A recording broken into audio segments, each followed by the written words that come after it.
middle. No, this obviously is the sun's down, and then another 10 minutes or 20 minutes of And this is not a time lapse. This is me hand-cocking an old-fashioned auction by Christie's a number of years ago as one of you coming to the exhibition after our presentations, and thank you. And in a completely just to remind you.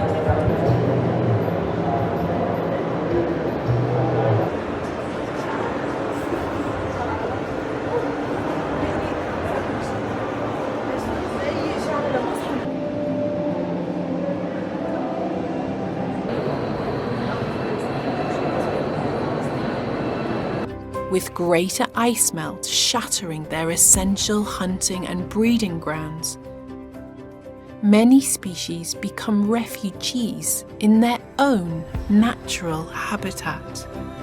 With this work, I want to touch people's heart and try to reconnect them to nature by the beauty of it. Because if we are not connected to nature, we won't change the way we are living. If you are part of something, you don't want to destroy it.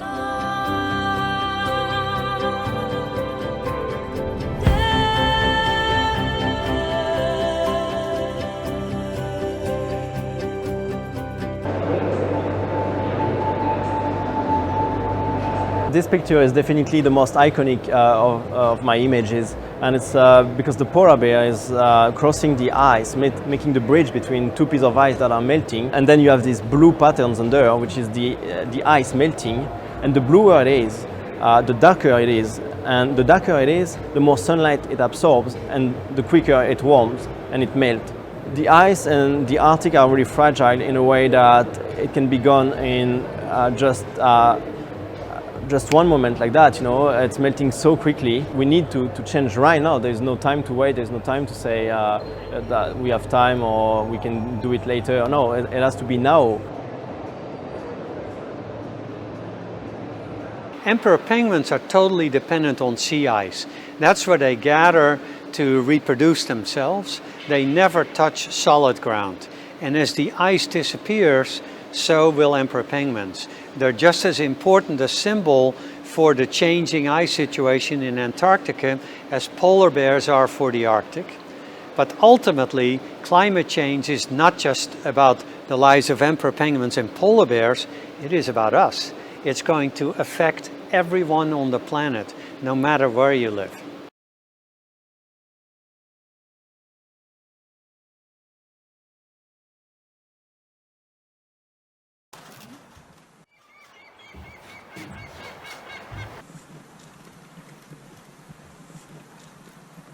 This image is literally months of work. I actually photographed for about 36 hours to make this photograph. And all of a sudden I hear this sound and I look, and there is a monster grizzly bear 6 feet away from us. And his nose is up in the air and he's smelling us like this. And I'm so terrified I can't even speak. I have no oxygen. And he walked in and he walked right into this picture. That's him.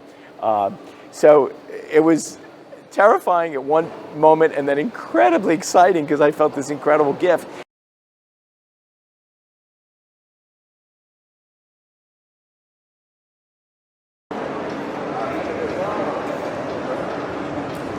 People think of grizzly bears as not being endangered, but the truth is their habitats are endangered. And that's because the salmon run in many areas where grizzly bears their rich feeding areas are being compromised. And over the next 10 years, we have a critical window. We're reaching a critical path in our history as humanity goes. And so my work now is dedicated to showing people what's really happening, through beauty. I want to inspire change.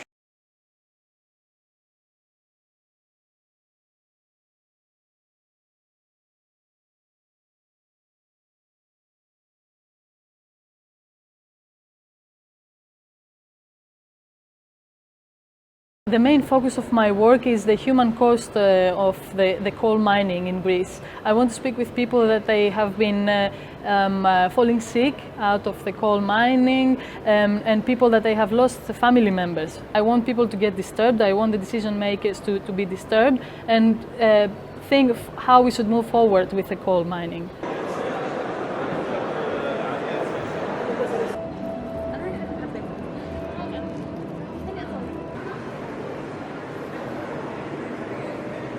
I think people need to see what's happening, and here at Xposure, on the pages of National Geographic, the photography is the proof that the world is changing rapidly. I think what's really particularly exciting right now is youth getting involved in that conversation. I'm hoping that that is what's going to grab people's attention and make them start paying attention again to what is happening. There's a very special moment right now around the global climate strike and these young voices coming up and needing to be heard.